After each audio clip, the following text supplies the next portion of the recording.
Right, so today we are joined by Tyler from Cibola and his counselor, Miss Davis. Uh, Tyler, you were recommended by Miss Davis and actually, to be honest with you, others at the Cibola campus to represent the school on this year's class of 2021 Billboard. And so congratulations on that, first of all. Thank you, Mr.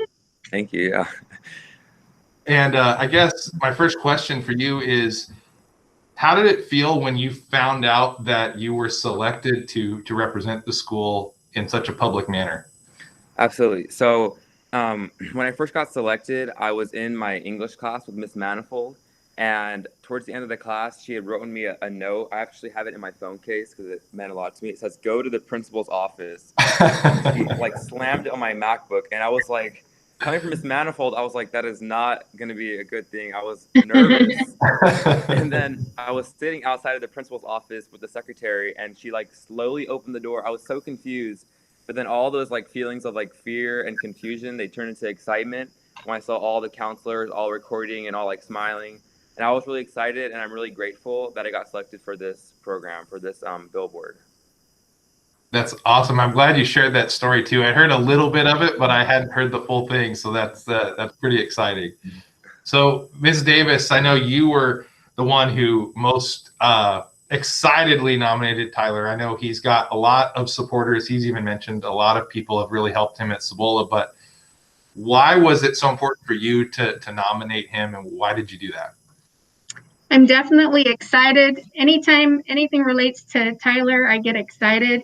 He's kind of the poster child. He represents, the community, the college, Cibola High School, and I've been in education for a long time, and there's few students whose desires and beliefs and passions have not changed since the day I met him. He's passionate about everything he does. Well, I know that one of the things that you're passionate about is animals, and you've been a member of FFA, and I think recently qualified for the national conference in Indianapolis, if I'm correct. Can you just talk about your experience in CTE and in FFA over your time at Cibola? Yeah, absolutely. So, as a sophomore, that's when I started getting involved in the FFA competitions, like the evaluation competitions. And I started with livestock evaluation, then I moved to poultry evaluation. And what I found out is that as much you have to put in a lot of effort, and the more that you invest as far as your time goes and your energy goes, then you'll be more successful. So, for example, like in my sophomore year when I did livestock, I didn't really invest so much time into it. But then my junior and senior year, when we did poultry evaluation, I had made like videos, PowerPoints. We had like daily meetings to like go over all this stuff. And my senior year, or actually my junior year, we got second place in the state, and only the first place team goes. That really pushed us to study even harder. And by my senior year, we qualified this year to go to Indianapolis in October, and that was a really because it was like live streamed on their Facebook, and it was a very like exciting moment. We were all like screaming, jumping up and down because we were so we finally like realized like, oh, all of our hard work is paid off. We get to finally go to this conference, and it's super exciting. Well, has that kind of mentality, as far as understanding how much time you invest into something pays off in the end, has that trickled into other walks of life for you as far as academics or anything else that you're involved with? Has that sort of paid off in that way too? Yeah, absolutely. I feel like if you look at like math classes, for example, my this first semester I took a math class at Johns Hopkins, and I invested a lot of time into it, and I found out again that the more time that you invest into it, the more you're going to get out of it, and it's true for every walk of life, like you said. So, for example, with that class, it was very self-paced, and it was you got out what you put in, and a lot of the times I was struggling. I would ask my teacher for help and all that, and I definitely got a lot more out of that math class, putting in all that work. And another example of that would be my sophomore year when I had a dairy goat and I was showing her at the fair, but I also was playing baseball, right? And so every day after baseball practice, I would go and milk my goat. I'd walk her, and I put in so much time with her, and it really paid off. And even though I got second place at the Dairy Goat Show, that award is still my most like highly waved, my most proud award, because I invested so much time into that goat, into that year after baseball practice every night. So that kind of mentality is definitely throughout other things too. Wow, that's a cool story too. I think we could just probably listen to, to the stories of your last 4 years, and it would be an interview. I don't even need to be involved. So, Miss Davis, one of the things that you talked about with Tyler was how he represents not just Cibola, but the community as a whole. Can you expand on that a little bit and what you meant by, what does Tyler mean to kind of the Yuma community as a whole? Well, first of all, I think it's just the way he lives his life. He's a kind, honest, he's learned great values from his family. He's just, and then I think because he represents agriculture. Agriculture is such a big part of the Yuma community, and he just stands out when it comes to agriculture. I mean, here at Cibola, he's the president of the chapter, but also in the community, he's the vice president. So he has it all. Tyler, what's next? So she's talked about agriculture. We obviously talked about FFA and things like that. Is that something that you're looking towards in your future? Oh, absolutely. I've been involved in agriculture throughout all of my, even since 4th grade when I started showing a swine at the fair. I really can't see myself getting out of it. And for example, like this year at the county fair, I had won grand champion Dairy Goat Showman, which meant I was in the round robin. And a little funny story was that there was this girl, she's in 4th grade, and she had a show, she won, she was going to the round robin for showing her pig, and she had to show this big old steer, and she shows the steer, and come time to it, she had to teach me how to show the steer. A little 4th grader had to teach, 6'1", 8-year-old how to show a steer, and it was funny. And then afterwards, since I showed chickens too, I had to go and show her how to show the chicken, and you should have seen her face when she said, "I'm not touching that chicken." After she just got done manhandling a 2,000-pound steer. I definitely think that, like, going into my future, I still want to be involved in agriculture, because little things like that, even though they're not like exactly farming related, but like involvements in the community like that, they definitely spark my interest in agriculture, because it's just so diverse. So definitely going to be an agriculture based future.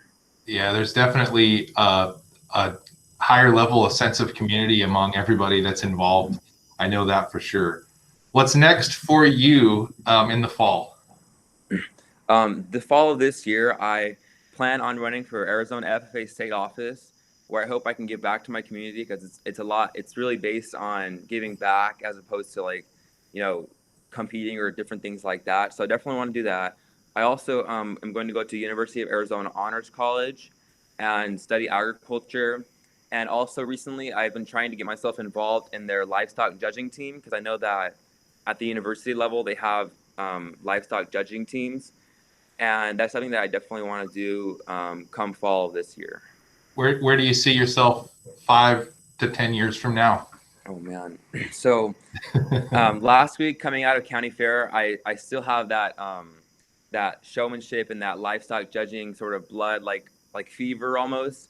So a lot of what I want to do right now is like looking towards like judging, or maybe like somehow being, because I know that, for example, they have like the Poultry Association of America, they have judges that they certify, and they go around and do shows. And I see myself in that kind of position where, I'm judging chickens and picking grand champions at shows where people like me live for. So that's kind of what I see myself doing.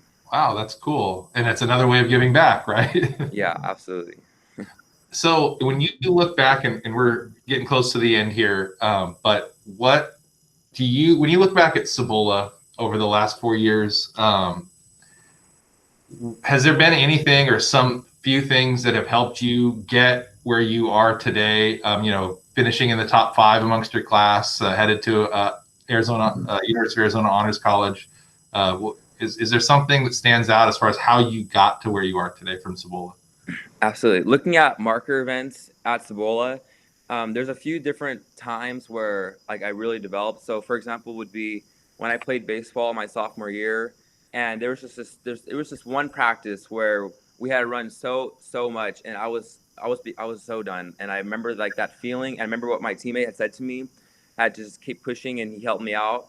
And that moment, it kind of developed me into a more like strong and more what's the word I'm looking for? Devoted like pursuer in whatever I do. And that marker event in which that my teammate helped me that day really shined. Also, another event would be when I was driving home after my AP statistics test. I was so confident with how I did on that AP statistics test that it really had shown me again. That was like the first time where I realized that hard work really does pay off, because that feeling that I knew I did so good on that test, and I actually got a 5 on it. So, but before I even got the score, I was so elated with the feeling that I just wanted to keep feeling it. So I just kept on pursuing the sort of motif that if you invest hard work, that you'll get something out of it.